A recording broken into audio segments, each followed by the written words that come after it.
ভারতের আসামের শিলচরে national institute of technology NIT ক্যাম্পাসে সহপাঠীদের সঙ্গে রাজনৈতিক তর্ক-বিতর্ক থেকে শুরু হয় মারামারি, এরপর অস্ত্র হাতে হামলা। এমন ভয়াবহ ঘটনায় জড়িয়েছে ৫ বাংলাদেশি শিক্ষার্থী। গুরুতর আহত হয়েছেন কয়েকজন, যাদের মধ্যে ২ জনকে ভর্তি করতে হয়েছে আইসিইউতে। এনআইটি কর্তৃপক্ষ জানিয়েছে, অভিযুক্তরা মাদকাসক্ত অবস্থায় তাণ্ডব চালায় এবং তাদের কক্ষ থেকেও মাদকদ্রব্য উদ্ধার করা হয়েছে।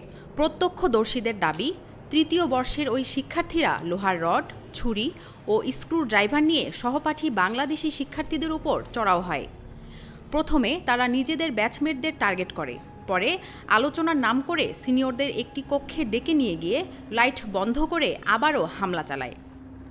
প্রায় আধ ঘন্টা ধরে চলা এই তাণ্ডবে আতঙ্কে ভুগেছেন সবাই।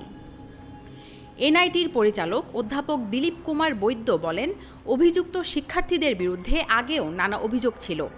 বাংলাদেশের রাজনৈতিক পালাবদল নিয়েও তারা বারবার মারামারিতে জড়িয়েছে। এবার হাতে অস্ত্র নিয়ে হামলা করায় কঠোর পদক্ষেপ নেওয়া হয়েছে। তাদের ২ সেমিস্টারের জন্য বহিষ্কার করা হয়েছে, ১ বছরের জন্য ক্লাসে নিষিদ্ধ করা হয়েছে এবং ১২ সেপ্টেম্বর থেকে হোস্টেল থেকেও বের করে দেওয়া হয়েছে। এর আগেও এনআইটি শিলচরের ক্যাম্পাসে সহিংসতার ঘটনা ঘটেছে। কয়েক বছর আগে মাদক বিক্রির অভিযোগে এক সাবেক শিক্ষার্থী গ্রেপ্তার হয়েছিলেন। সাম্প্রতিক এই ঘটনায় শুধু শিক্ষা জীবনই নয়, বাংলাদেশের ভাবমূর্তিও প্রশ্নবিদ্ধ হয়েছে বলে মনে করছেন অনেকেই।